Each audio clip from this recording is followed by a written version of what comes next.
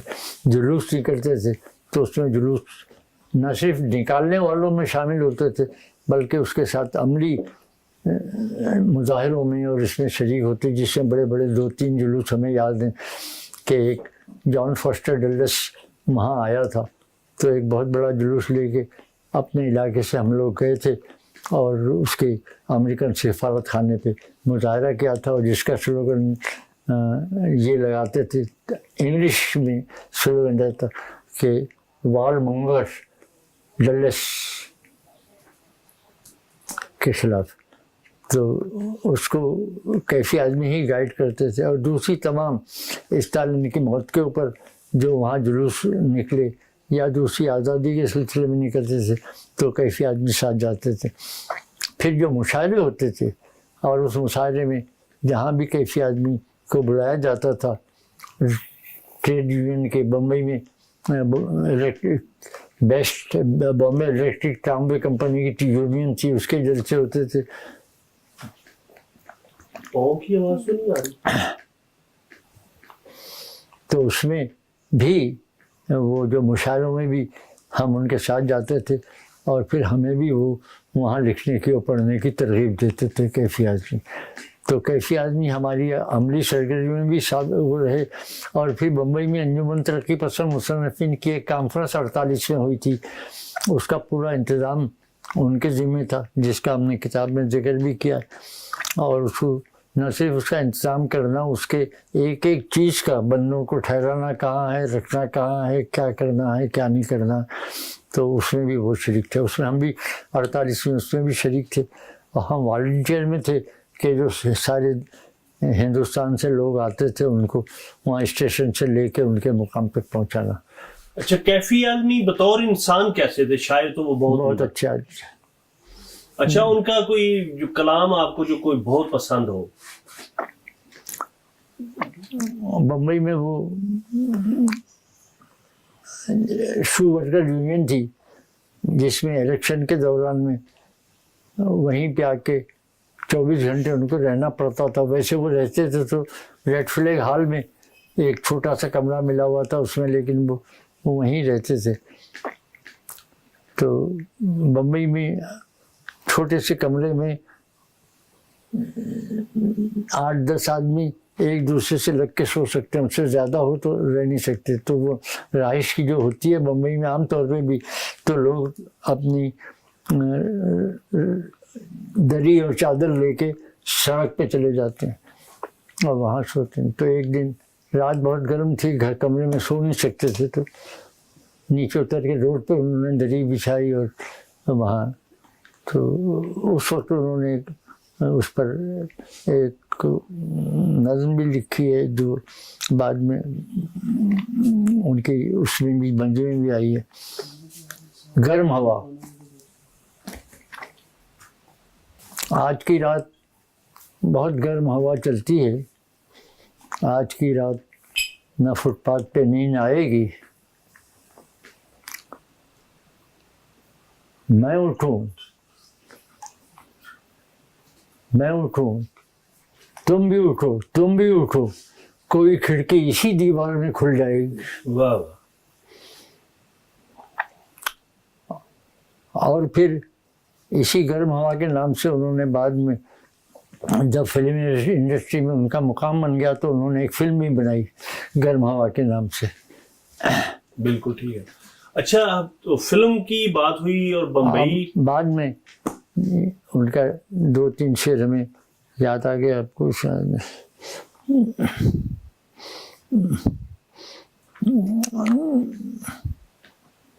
خار و خس تو ہٹے، راستہ تو چلے، میں کہاں دفن ہوں کچھ پتا تو چلے. بیلچے لاؤ کھودو زمیں کی تہیں، خار و خس تو ہٹے راستہ تو چلے، میں اگر تھک گیا قافلہ تو چلے. واہ. خار و خس تو ہٹے راستہ تو چلے، میں اگر تھک گیا قافلہ تو چلے. بیلچے لاؤ کھودو زمیں کی تہیں، میں کہاں دفن ہوں کچھ پتا تو چلے. واہ واہ.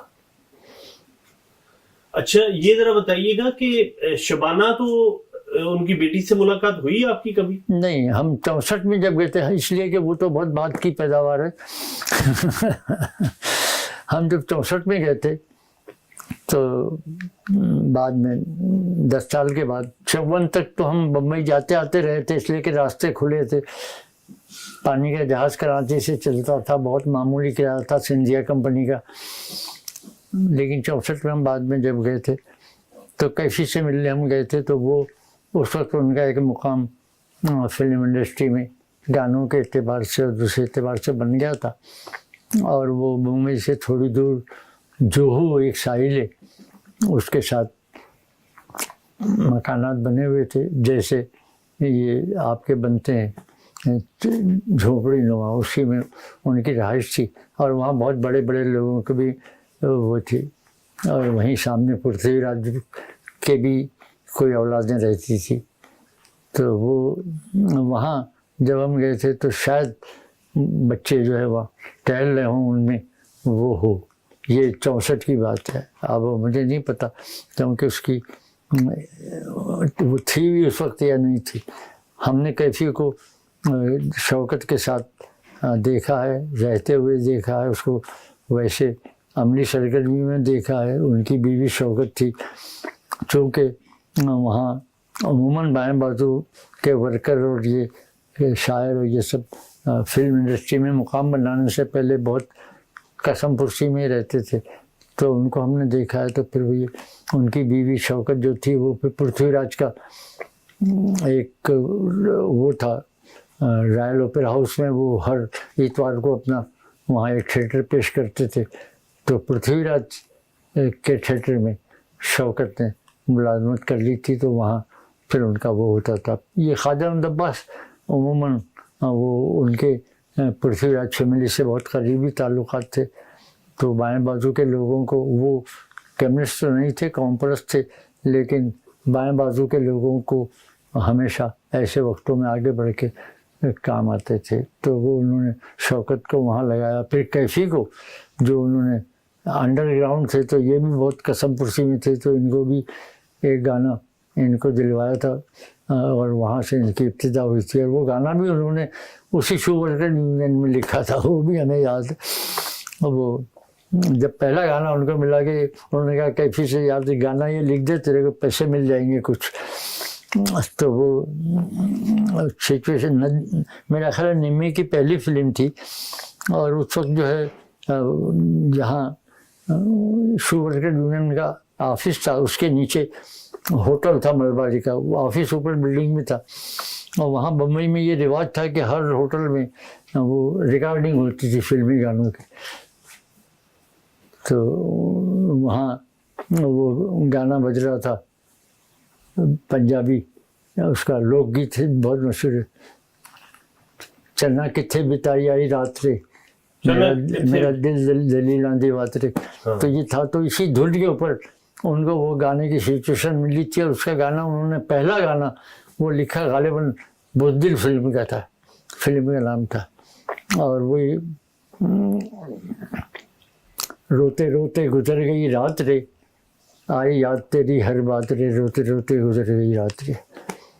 نیند بھی میری نہ میری ہو سکی، روتی شبنم بھی نہ یہ غم دھو سکی، تھی اکیلی میں نہ تیری ہو سکی، روتے روتے گزر گئی رات رے.